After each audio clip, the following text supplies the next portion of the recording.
Subscribe to Infidelity Tales Lab. Now, let's begin this one. The interstate stretched endlessly ahead, a ribbon of asphalt cutting through the December darkness. Dennis Dawson kept his eyes on the road, fingers drumming against the steering wheel as Christmas music played softly from the radio. He'd been driving for 6 hours straight from the oil rig in West Texas, pushing through exhaustion because he'd promised Emma he'd be home for Christmas Eve. His daughter's voice echoed in his mind from their last phone call. "You'll really be here, Dad? Promise." 9 years old, and already she'd learned to doubt promises. That was his fault. 3 years of offshore work, missed birthdays, Thanksgiving spent on drilling platforms. But he'd save enough now. This was his last rotation. After the holidays, he'd start his new job with a consulting firm in Houston. Regular hours, weekends at home. A real father instead of a voice on the phone. The GPS directed him off the highway toward his ex-wife's neighborhood. Christine had remarried 2 years ago, some corporate attorney named Chad Ramos. They'd moved into a sprawling house in the suburbs, the kind with a 3-car garage and a pool out back. Christine sent him photos sometimes, probably to rub it in. "Look what you're missing. Look what we have now." Dennis didn't mind. As long as Emma was happy and cared for, his pride could take the hit. Their divorce had been brutal, but necessary. Christine had wanted someone stable, someone present, someone who didn't smell like crude oil and metal. He couldn't blame her for that. They'd married too young, had Emma even younger, and sometimes love wasn't enough when the bills piled up and one person was always gone. He turned onto Maple Ridge Drive at 9:30 p.m.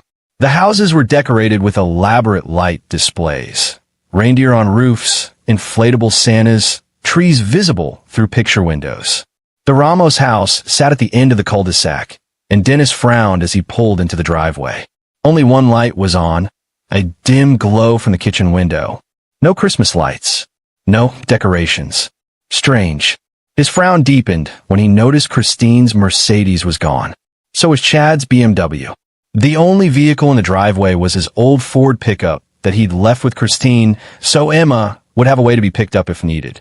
Dennis killed the engine and grabbed his duffel bag. Maybe they'd gone to a Christmas Eve service. Though that didn't sound like Christine. She'd never been religious. He walked to the front door and tried the handle. Unlocked. "Emma," he called, stepping inside. The house was silent except for a faint clattering from the kitchen. Dennis dropped his bag and headed toward the sound, his boots echoing on the hardwood floors. What he found made his chest tighten. Emma stood at the stove, standing on a step stool, trying to flip something in a pan. Her dark hair, the same shade as his, was pulled back in a messy ponytail. She wore pajamas with snowflakes on them and fuzzy socks. The kitchen was a disaster. Flour on the counters, an open box of spaghetti, a pot of boiling water threatening to overflow. "Dad!" She spun around, her face lighting up. Then, embarrassed, she quickly turned back to the stove. "I'm making dinner. I can do it myself. I'm not a baby." Dennis crossed the kitchen in 3 strides and turned off the burner. "Emma, sweetheart, where's your mom? Where's Chad?" "Gone," she said, not meeting his eyes. "They left this morning." "Left? Left where?" Emma hopped down from the step stool and walked to the refrigerator. There was a note held by a magnet. A smiling family photo of Christine, Chad, and Chad's 2 sons from his first marriage. Not Emma. Never Emma in the family photos. Dennis took the note, his jaw clenching as he read. "Dennis, we've taken the family to Paris for Christmas. Chad surprised us with tickets last week.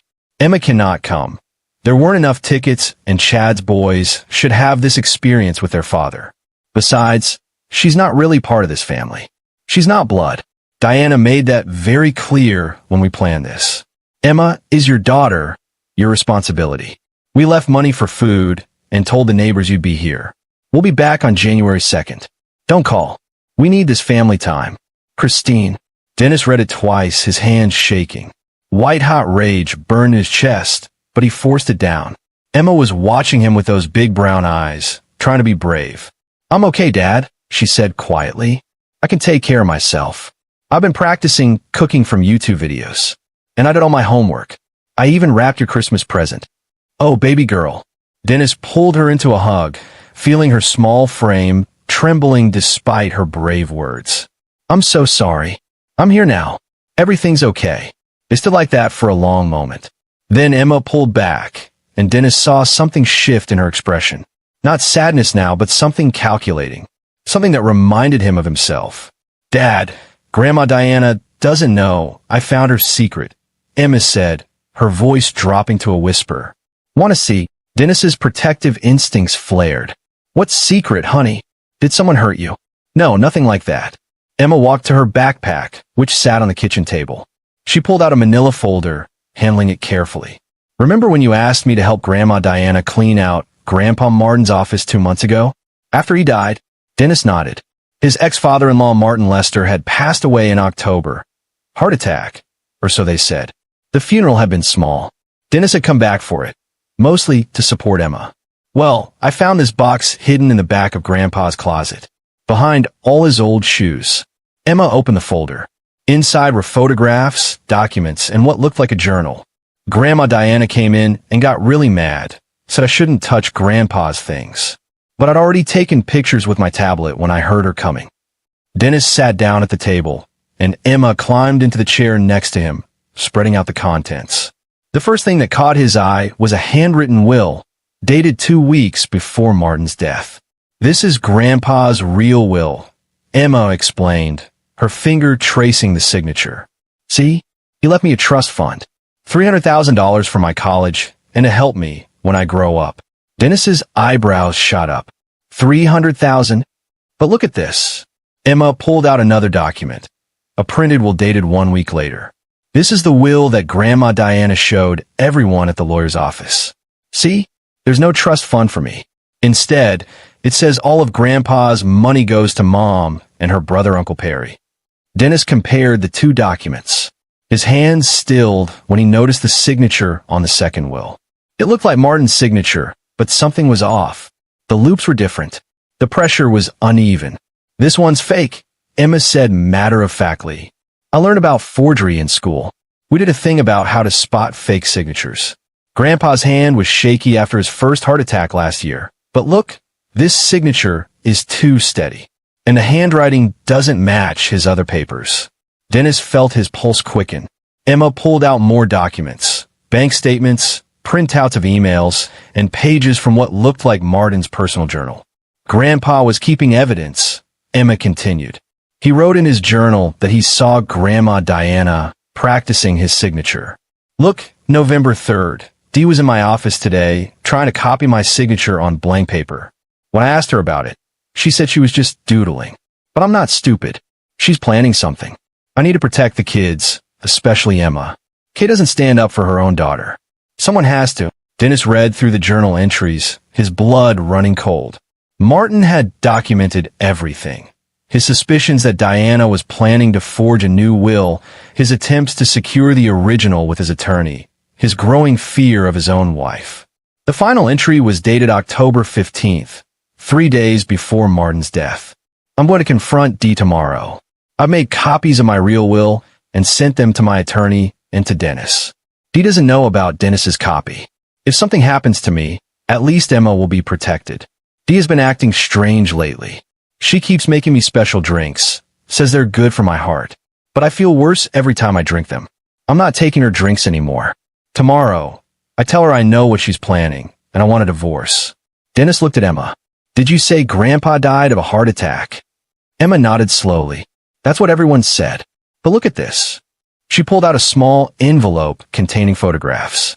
They showed prescription bottles, medications in Martin's name, but prescribed by a Dr. Dennis didn't recognize. I took pictures of these bottles in Grandma's bathroom. I looked them up.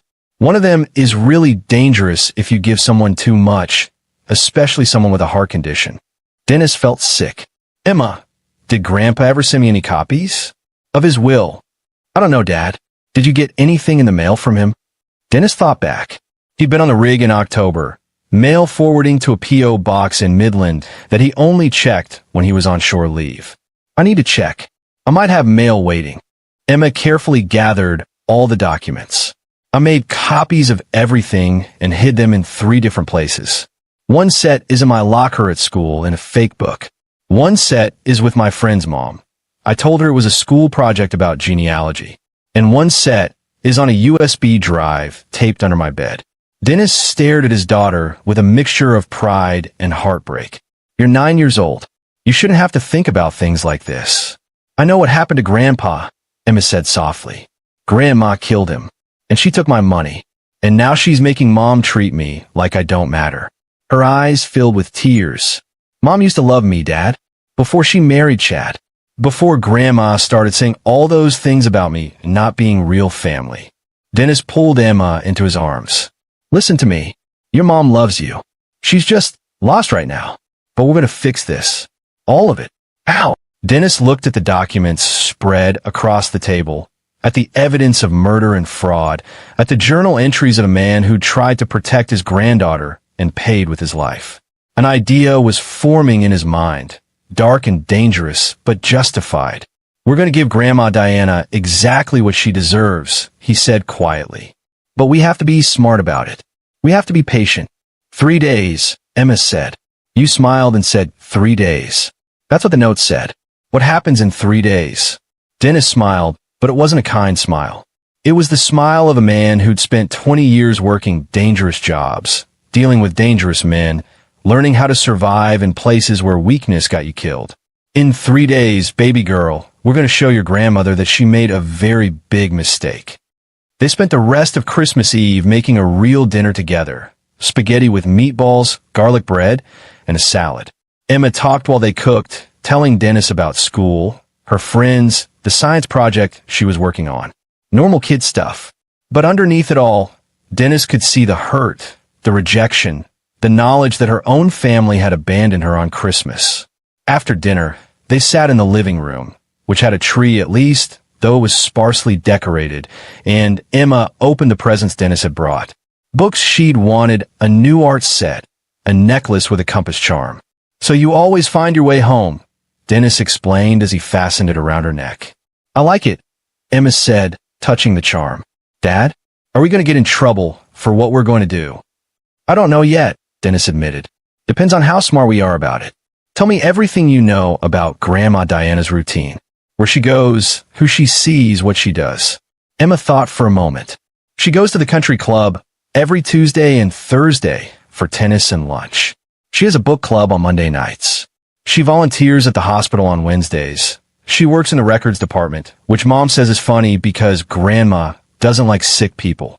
Records department, Dennis repeated. That was interesting. What about her friends?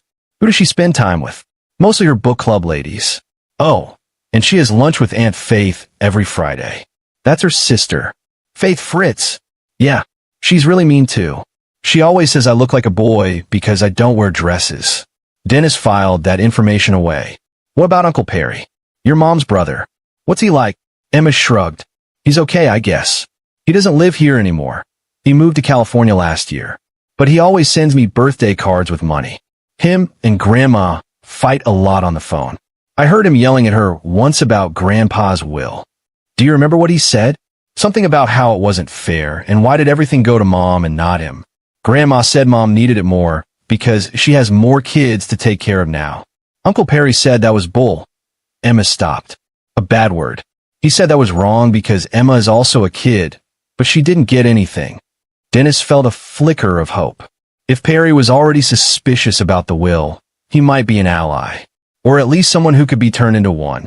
They talked until midnight, Dennis gathering information, Emma remembering details she hadn't even known were important.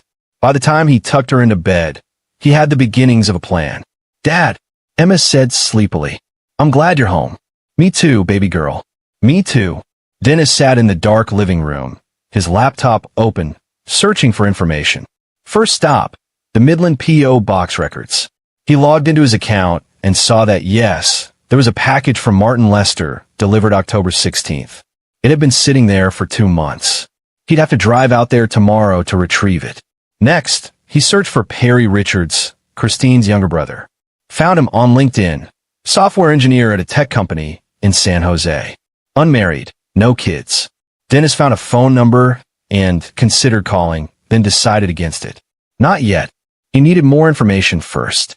He pulled up records on Diana Lester. 62 years old, widow, no criminal record. Volunteer work at St. Catherine's Hospital for the past 5 years. Member of various clubs and charitable organizations. On the surface, a pillar of the community. But Dennis had learned long ago that surfaces were deceptive. The ocean could look calm, while riptides lurked beneath. He spent hours researching, digging deeper. He found Martin's obituary, the death certificate, heart attack, as expected, the probate records for the will. The fake will had gone through without any challenges. Diana had inherited the house and all of Martin's assets. Christine had received a lump sum of $200,000. Perry had received nothing, which explained his anger.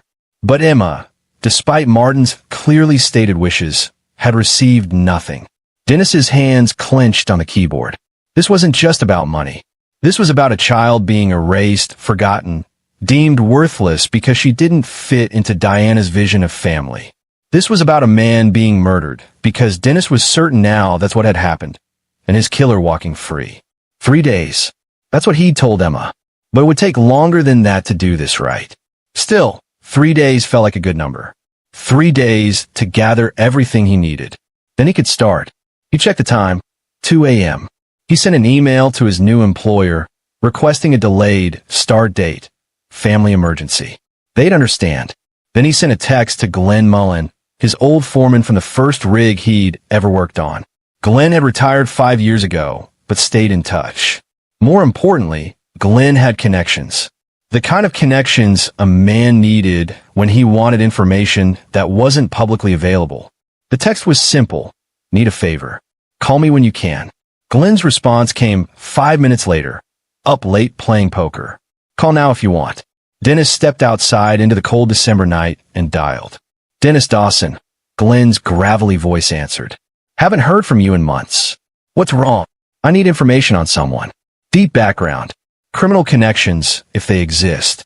Financial records, if you can get them. This personal or professional? Personal. It's about Emma. Glenn's tone sharpened. Someone hurt your kid? Someone hurt my kid and killed her grandfather. And I'm going to make them pay for it. A long pause. You sure about this? Once you start down this road. I'm sure. All right. Give me the name. Dennis provided Diana's information, along with everything else he'd learned. Glenn listened without interrupting, then whistled low. Well, fraud and possible murder. That's heavy, Dennis. You thought about going to the police. With what? Everything Emma found would be circumstantial at best. And even if they investigated, even if they found something, what happens? Diana gets arrested, maybe serves time, maybe doesn't. Meanwhile, Emma's caught in the middle of a media circus. Her mother's life is destroyed, and Diana's lawyers tie everything up in court for years. So you want to handle it yourself. I want justice. Real justice. The kind that makes sure Emma gets what she's owed and that Diana pays for what she's done. Give me 48 hours, Glenn said. I'll see what I can find. Thanks, Glenn. Dennis? Be careful. People who kill once can kill again. After they hung up, Dennis went back inside. He checked on Emma, sleeping peacefully, then laid down on the couch. But sleep wouldn't come. His mind was racing, planning, calculating risks and rewards. Diana Lester had made 2 fatal mistakes. First, she'd underestimated Martin's love for his granddaughter. Second, she'd assumed Dennis was just another deadbeat dad who wouldn't care or wouldn't act. She was about to learn how wrong she was. Christmas morning arrived gray and cold. Dennis woke to find Emma already up, sitting at the kitchen table with her folder of evidence spread out again. Merry Christmas, Dad. Merry Christmas, sweetheart. What are you doing? Making a timeline. She'd drawn a chart on notebook paper, listing dates and events. I thought it might help. See? Grandpa's first heart attack was in March.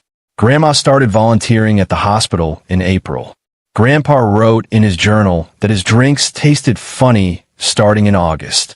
He died in October. Grandma got the fake will probated in November. Dennis studied the timeline. When did your mom marry Chad? March. Right after Grandpa's first heart attack. And when did Grandma Diana start saying things about you not being real family? Emma's face fell. Around May, I think. After school got out. She said it would be better if I went to summer camp instead of staying with them. Mom got upset and said no, But then Grandma kept saying it, and then Mom started saying maybe it would be good for me to have independence. So right after she started volunteering at the hospital, Dennis mused. Emma, do you remember what medications Grandpa was taking? For his heart. There was a bunch. Let me check my photos. Emma pulled out her tablet and scrolled through. Here, these were the ones in Grandma's bathroom. Dennis wrote down the names and dosages. One of them, Digitalis, made his blood run cold. He remembered a case from years ago, guys on the rig talking about a murder investigation in Louisiana where a woman had killed her husband by giving him too much of his heart medication. Digitalis poisoning could look like a natural heart attack. Dad, what are you thinking? I'm thinking Grandma is smarter than I gave her credit for, but not smart enough. He looked at his daughter's timeline, her careful documentation. You know what you are? You're an investigator. A detective. Emma brightened. Really? Really? And every good detective needs a partner. Dennis held out his hand. Partners? Emma shook it solemnly. Partners. They spent Christmas Day doing normal things. Watching movies, making cookies, playing board games. Dennis wanted Emma to have at least one good memory from this holiday.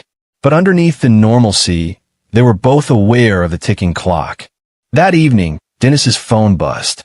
Glenn had sent an email with attachments. Subject line, found some interesting things.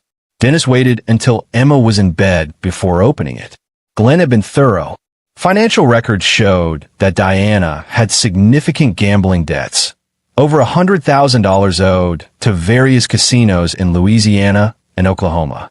Credit card statements showed regular charges at high-end stores, spa treatments, luxury items. Martin's life insurance had paid out $250,000, which explained how Diana had paid off most of her debts.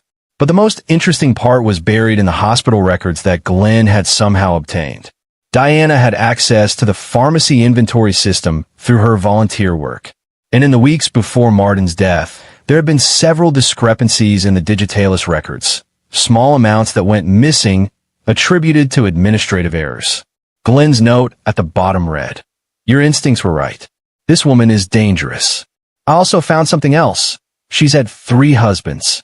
First one died in a car accident. Second one died of heart failure. Third one is Martin. Guess she has a type. Be very careful. Dennis sat back, his mind working through the implications. Diana wasn't just a murderer. She was a serial killer, preying on wealthy men and then killing them for inheritance money. Martin had just been the latest victim. He forwarded the relevant documents to his own secure cloud storage, then created 3 separate backup copies on encrypted drives. Then he began drafting a comprehensive report, documenting everything in chronological order. The timeline of events, Emma's evidence, Glenn's findings, his own observations. By 3 a.m., he had a 100-page document that laid out exactly what Diana had done and how she'd done it. The evidence was circumstantial in places, but taken as a whole, it painted a damning picture. Now he needed to decide how to use it.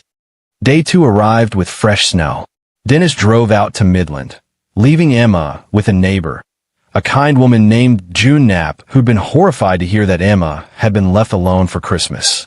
Mrs. Knapp had immediately invited Emma to stay with her family until Dennis returned and had made pointed comments about some people not deserving children. The drive to Midland took 3 hours. Dennis retrieved the package from his P.O. box, a thick manila envelope addressed in Martin's handwriting. Inside was everything. The original will, signed and notarized, a letter to Dennis explaining his suspicions about Diana, copies of his journal entries, and a handwritten note that simply said, Please protect Emma. She deserves better than this family has given her. Dennis sat in his truck in the parking lot, reading Martin's letter twice. The old man had known he was in danger. He prepared for it, but in the end, it hadn't been enough to save him. On the drive back, Dennis called Perry Richards. It was time to bring in an ally. Hello. A cautious voice answered. Perry, this is Dennis Dawson, Christine's ex-husband. A long pause. I know who you are. What do you want? I want to talk to you about your father's will. The real one. Another pause, longer this time. What do you mean, the real one? I mean the will your father actually wrote, leaving a trust fund to Emma and dividing his assets evenly between you and Christine. not the forgery your mother pushed through probate. I don't know what you're talking about. Yes, you do. You called your mother about it. You knew something wasn't right. You knew your father wouldn't cut you out completely. Silence. Then, what do you know about that?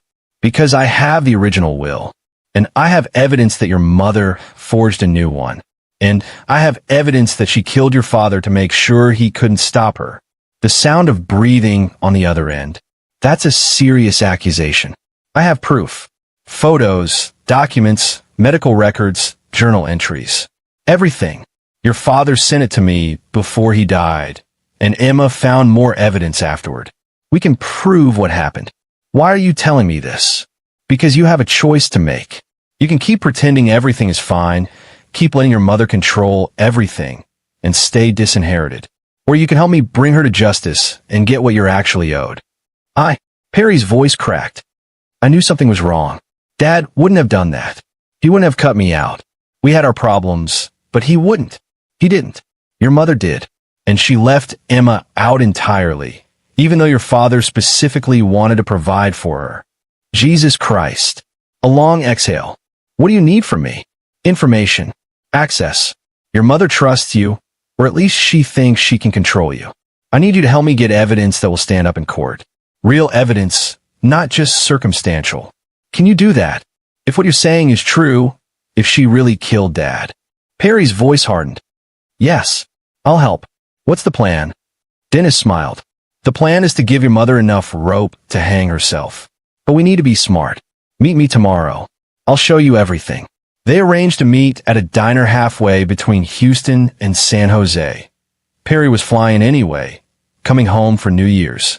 After they hung up, Dennis felt the first real surge of hope. With Perry's help, they could get inside access to Diana's life, her records, her secrets. He picked up Emma from Mrs. Knapp's house, enduring another round of thinly veiled criticism about Christine's choices. That daughter of yours is a treasure, Mrs. Knapp said. Smart as a whip and polite as can be. It's shameful how some people treat their own blood. Thank you for watching her, Mrs. Knapp. Anytime. And Dennis?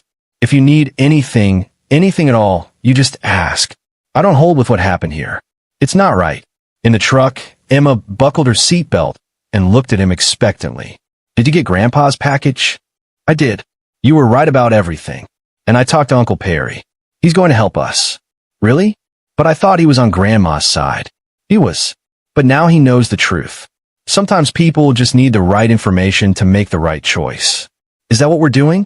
Giving people information? Dennis glanced at his daughter. We're doing more than that, baby girl. We're showing people who they really are. And sometimes, when people see who they really are, they destroy themselves. Perry Richards arrived the next morning looking haggard. He was younger than Christine by 5 years, 33 to her 38, with the same sharp features and dark hair. But where Christine had always been high-strung and image-conscious, Perry had a more laid-back California vibe. They met at the diner as planned, Emma sitting in the booth with them. Perry stared at his niece for a long moment. I'm sorry, he said finally. I should have fought harder for you. I should have done more. Emma shrugged. It's okay. You're helping now. Dennis spread out the documents on the table. Perry read through everything, his expression growing darker with each page. When he reached Martin's letter, tears streamed down his face. I talked to him the day before he died, Perry whispered. He called me, said he had something important to tell me. I said I was busy, I'd call him back. I never did. He looked up at Dennis. If I just talked to him, you couldn't have known. I should have known. Mom was there was always something off about her. The way she went through money. The way she manipulated people. Dad used to say she could sell ice to Eskimos, but I always thought he meant it as a compliment. Perry wiped his eyes. What do you need me to do? Dennis leaned forward. Your mother has been careful. She's covered her tracks. But people like her, they get cocky. They start to believe they're untouchable. We need to make her think she's won. Make her think she's safe. And then we need to get her to confess. Confess? How? By giving her something she wants more than safety. Money. There's a life insurance policy on your father. $500,000. Your mother is the beneficiary, but the insurance company has been slow to pay out. They're investigating the circumstances of death. Perry nodded slowly. I remember. Mom's been furious about it. She keeps calling them, threatening to sue. Exactly. So here's what we do. You tell her you found a way to speed up the process. A lawyer who specializes in insurance claims. Someone who can pressure the company to pay. But this lawyer needs complete honesty. Needs to know everything about Dad's death, his health, his medications. Everything. And you'll be recording it? Every word. But it has to be her idea to confess. She has to think she's safe, that the lawyer is on her side. That's where you come in. You have to sell it. Make her believe this is her ticket to getting that money. Perry thought for a moment. There's something else. Mom's been dating again. Some rich guy from the country club, Jesse McGuire. I met him at Thanksgiving. Dad's barely been dead 2 months, and she's already lining up the next victim. Emma's eyes went wide. She's going to kill him too? Not if we stop her first, Dennis said. Perry, do you think you could get access to her house? Her computer? Maybe. I have a key. But she'd notice if I just showed up. Tell her you need to pick up some of Dad's things. Old photos, mementos. Make it emotional. Meanwhile, you look for anything that might help us. Records, correspondence, anything that shows a pattern. They spent the next 2 hours planning every detail. Perry would fly back to Houston that evening, go to Diana's house the next day. Emma had drawn a map of the house layout, showing where Diana kept her important documents. A locked file cabinet in her home office. She doesn't know I know the combination, Emma said proudly. But I watched her open it once. It's Grandpa's birthday. By the time they left the diner, they had a solid plan. Perry would gather evidence, Dennis would build the case, and Emma would stay safe with Mrs. Knapp while the adults did the dangerous work. Thank you, Perry said as they walked to their cars. For giving me a chance to make this right. Just don't get caught, Dennis warned. If your mother suspects anything, I'll be careful. I promise. They shook hands, and Perry knelt down to hug Emma. You're braver than all of us, you know that. Emma smiled. Dad says being brave just means doing what's right even when you're scared. Your dad's a smart man. The next 36 hours were tense. Dennis waited for word from Perry while keeping Emma distracted with normal activities. They went to a movie, played in the park, did some after-Christmas shopping. Emma never complained, never asked when her mother was coming back. She seemed almost relieved to be away from that house, from the constant reminder that she wasn't wanted. On December 28th, Perry called. I got it, he said, breathless. All of it. Jesus Christ, Dennis, you're right. It's worse than we thought. What did you find? Financial records going back 20 years. Evidence of fraud, insurance scams, forged documents. And photos. She kept photos of her previous husbands. There's notes in the margins. Heart medication overdose, mimics natural death. She literally documented her own murders. Dennis felt ice in his veins. She kept evidence of her crimes? Like trophies. I think she gets off on it. There's a journal too, hidden in the file cabinet. It's not like Dad's journal. It's more like instructions. How to choose a target, how to gain their trust, how to kill them and make it look natural. Dennis, this woman is a monster. Did you get everything? Photographed every page. I'm uploading to the cloud now. But Dennis, there's something else. I found letters. Letters from Christine. A chill ran through him. What kind of letters? From last year. Christine knew. She knew Mom was planning to kill Dad. They're the letter where Mom talks about needing Christine's help, needing her to keep Dad distracted while she prepared things. Christine wrote back saying she'd do whatever was needed for the family. Dennis closed his eyes. Emma can't know about this. Not yet. Maybe not ever. I'm sorry. I know you still care about her. I care about Emma. Christine made her choice. Dennis forced himself to focus. Did you set up the meeting with your mother? The fake lawyer? Tomorrow at 2. I told her I found someone who can definitely get the insurance money. She's excited. She even asked if I thought we should celebrate afterward. Good. I'll have everything ready. You just need to get her talking. Dennis? What happens after we expose her? I mean, Christine goes down too, right? If she was involved. Christine gets what she deserves. Just like your mother. Just like everyone who hurt Emma. After they hung up, Dennis sat in the darkness of the living room, listening to Emma's soft breathing from the bedroom. He thought about Christine, the woman he'd loved, the woman who'd given him a daughter. Thought about how she'd changed, how Diana had poisoned her, turned her into something cruel and selfish. Maybe Diana hadn't changed her at all. Maybe Christine had always been capable of this, and it just took the right circumstances to bring it out. Either way, it didn't matter now. What mattered was Emma. Protecting her, getting her justice, making sure she never had to wonder again why her own family didn't love her. His phone buzzed. A text from Glenn, heard from Perry. You're playing a dangerous game. Be ready for blowback. Dennis responded, I'm ready. But was he? Tomorrow, everything would come to a head. Tomorrow, they'd get Diana's confession on record. Tomorrow, the truth would finally come out. Tomorrow, justice will be served. He thought about Martin's last letter. Please protect Emma. She deserves better than this family has given her. I'm trying, Martin, Dennis whispered to the darkness. I'm trying. December 29th dawned clear and cold.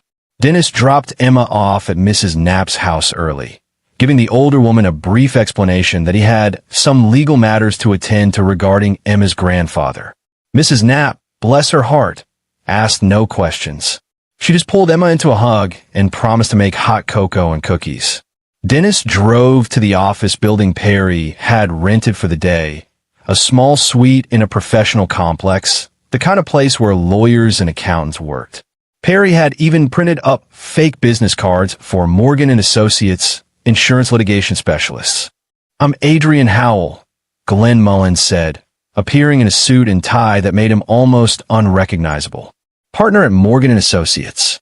Been practicing insurance law for 20 years. You clean up nice, Dennis said, shaking his hand. I'll take that as a compliment. Perry briefed me on everything. You sure this woman's gonna fall for it? She's greedy and arrogant. That's a deadly combination. She'll fall for it. They had 3 cameras hidden in the office, one in a smoke detector, one in a decorative plant, one in the overhead light fixture. Audio recording via multiple backup devices. Everything would be captured, documented, admissible in court. Perry arrived at 1:30, looking nervous. She's on her way. She thinks I'm meeting her here to introduce her to my friend who's a lawyer.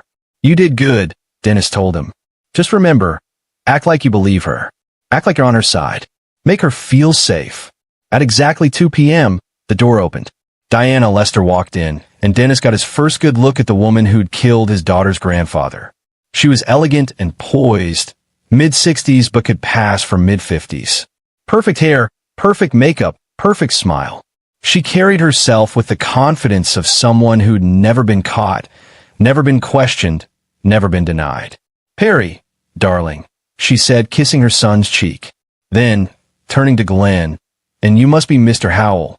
Perry's told me so much about you. Mrs. Lester, please have a seat. Glenn gestured to the chair across from his desk. Dennis watched from the next room via video feed, recording everything. Perry tells me you're having trouble with your late husband's life insurance claim? Trouble is an understatement, Diana said, settling into the chair. Those bloodsuckers at the insurance company have been stalling for months.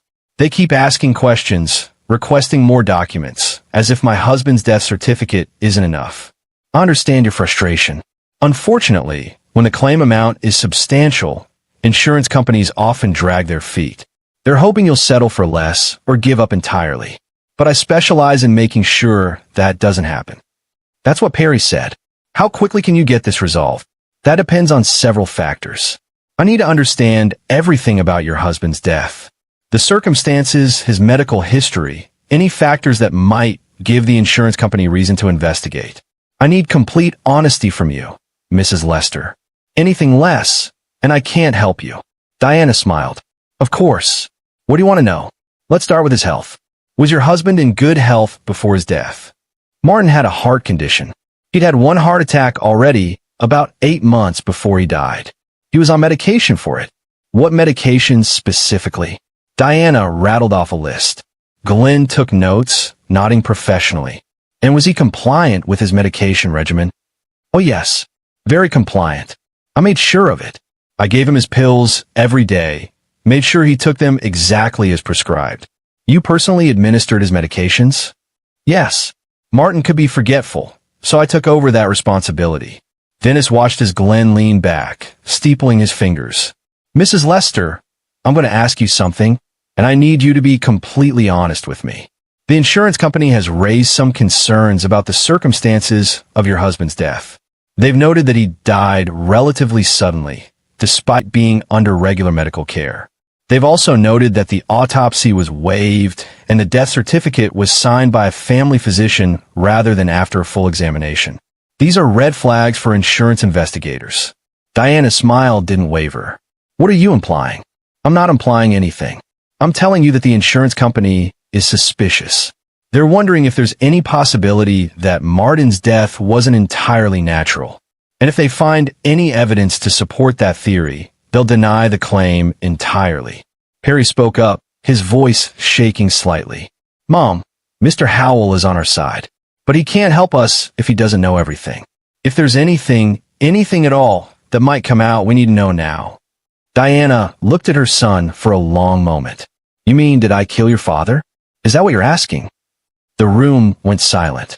Dennis held his breath. Perry, Diana said gently, I'm your mother. You know me. Do you really think I could do something like that? I don't know what to think, Perry said, and his emotion was genuine. Dad's dead. You're dating again already. Bill changed right before he died. Emma got nothing. I got nothing. It all seems convenient, Diana finished. She laughed, a brittle sound. I suppose it does, doesn't it? Well, let me tell you both something. Martin was going to divorce me.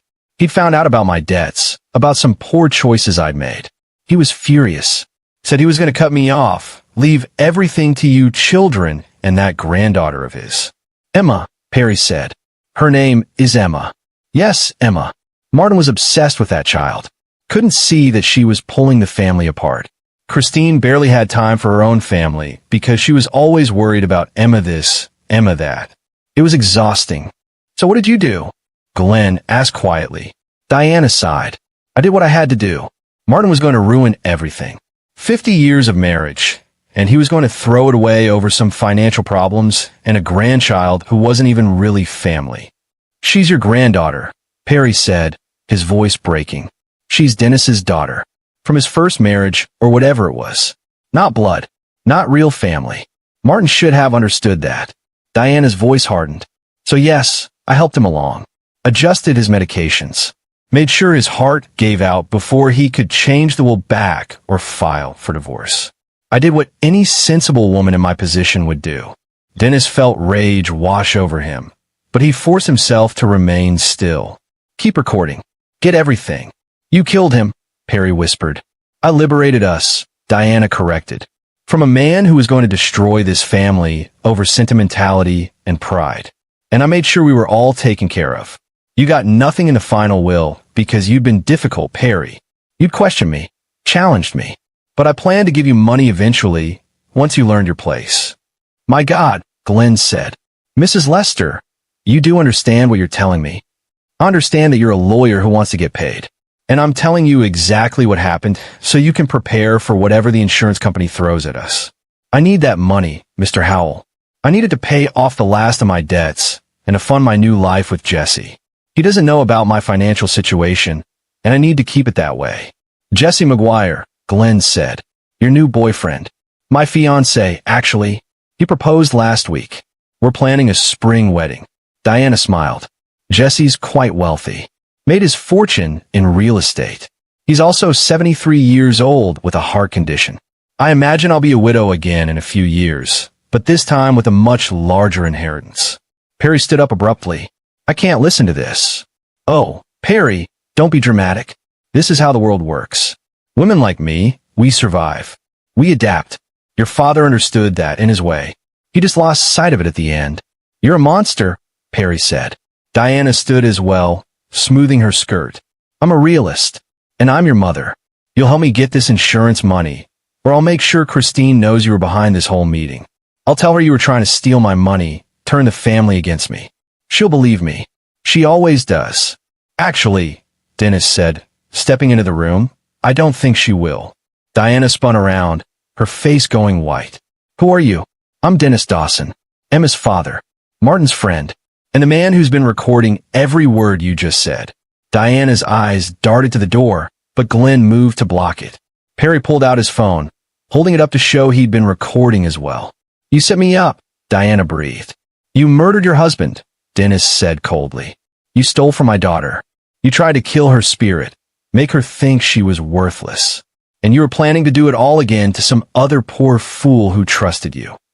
This is entrapment. Nothing I said will hold up in court. Actually, Glenn said it will. You weren't coerced. You weren't under duress.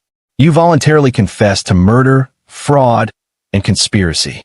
In Texas, that's more than enough for an arrest warrant.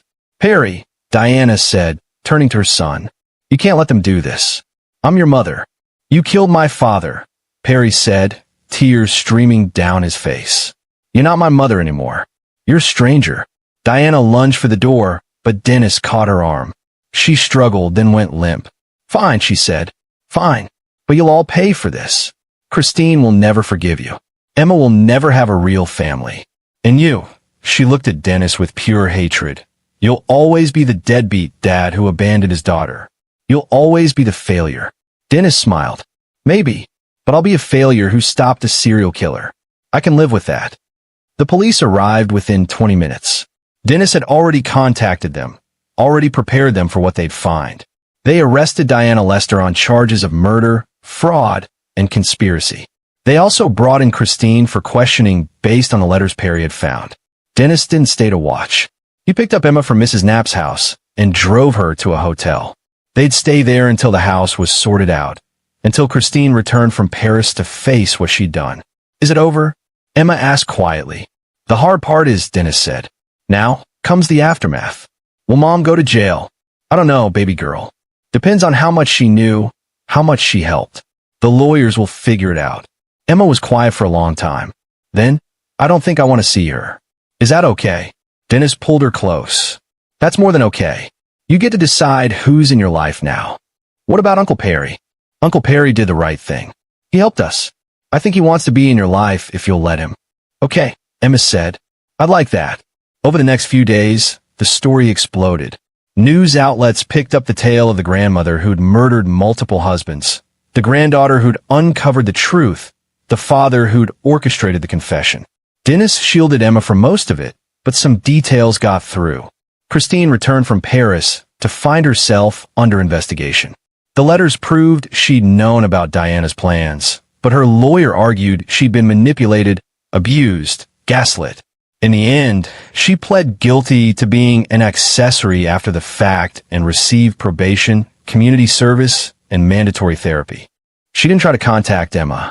Dennis didn't know if that was mercy or cowardice. Diana's trial was swift.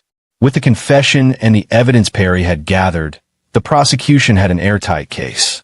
She was convicted of 3 counts of first-degree murder, Martin Lester and her 2 previous husbands, plus fraud, forgery, and a host of other charges. The judge sentenced her to life without parole. Jesse McGuire, the intended 4th victim, sent Dennis a heartfelt thank you note and a donation to Emma's college fund. Perry fought to have Martin's real will recognized. The probate court agreed, invalidating the forged will. Emma received her trust fund. Perry received his share of the estate, and Diana's assets were seized to pay restitution to her other victims' families. 6 months later, on a warm June afternoon, Dennis and Emma stood in front of a small house in a quiet neighborhood. It wasn't fancy, but it had a yard and a swing set and a room that Emma had already decorated with her art. This is ours, Emma asked, still not quite believing it. This is ours, Dennis confirmed. Bought with money from my new job and a little help from your trust fund. Fresh start. They both needed that. Dennis had started his consulting job, working regular hours, coming home every evening. Emma had transferred to a new school where no one knew her story, where she could just be a kid. Perry visited every few weeks, building a relationship with his niece, trying to make up for lost time. Mrs. Knapp had become a surrogate grandmother, the kind who baked cookies and told Emma she was special. And Emma was healing. She still had nightmares sometimes, still flinched when someone raised their voice. But she smiled more now, laughed more, drew pictures of happy families, and talked about the future. Dad, she said as they walked up to the front door. Thank you. For what? For believing me. For fighting for me. For showing me that I'm worth fighting for. Dennis knelt down, looking his daughter in the eyes. Emma, you listen to me. You are worth fighting for. You always were. And anyone who made you feel otherwise was wrong. You're smart, brave, kind, and strong. And I'm so proud to be your father. Emma threw her arms around his neck. I love you, Dad. I love you too, baby girl. Always. They stood there for a moment, father and daughter, survivors of a family that had tried to break them. But they'd survived. More than that, they'd won. Later that evening, after they'd started unpacking boxes and ordering pizza, Emma found a photograph she'd kept hidden. It was of Grandpa Martin, taken at her 8th birthday party. He was smiling, his arm around Emma, both of them laughing at something. Emma placed the photo on her nightstand. "Good night, Grandpa," she whispered. "We got her. We got justice for you." And somewhere, Dennis liked to think Martin Lester was at peace. The news cycle moved on, as it always does. Diana Lester became just another sensational story, filed away in the archives of true crime. Christine moved to another state, starting over with a new name. Chad divorced her, taking his sons and making it clear he wanted nothing to do with the Lester family drama. But for Dennis and Emma, the story had a different ending. Not a perfect one. The scars were still there, would always be there. But they had each other. They had a home. They had a future. And they had the knowledge that they'd done what was right, even when it was hard, even when it cost them. 3 days. That's what Dennis had told Emma. 3 days, and they'd show her grandmother what happened when you underestimated the people you hurt. It had taken longer than 3 days in the end, but they'd done it. They'd brought down a killer. They'd protected each other. They'd survived, and that was worth everything. On the first day of summer, Dennis sat on the porch watching Emma play in the yard. She'd made friends with the neighbor kids, was planning a birthday party for next month, talked excitedly about joining the school science club in the fall. Normal kid things. The way it should be. His phone buzzed. A text from Glenn. Saw the news. Diana's appealing her sentence. Won't go anywhere, but she's trying. Dennis typed back, let her try. We won. She lost. That's all that matters. Glenn, you did good, kid. Your daughter's lucky to have you. Dennis looked at Emma, still playing, still laughing, still being the amazing kid she'd always been. I'm lucky to have her, he replied. And it was true. Despite everything, the pain, the betrayal, the darkness they'd faced, Dennis considered himself lucky. Because he had Emma, and Emma had him. And together, they'd proven that family wasn't about blood. It was about love, loyalty, and fighting for each other when the world tried to tear you apart. That was a lesson Emma would carry with her for the rest of her life. And so would Dennis. 3 days to plan. 6 months to execute. A lifetime to remember. But they'd done it. They'd won. And in the end, that was all that mattered. And there you have it. Another story comes to an end. What did you think? I'd love to hear your thoughts in the comments below. If you enjoy this story, consider joining our community by subscribing. It means the world to us. For more stories like this one, check out the recommended videos on screen. And I'll see you there.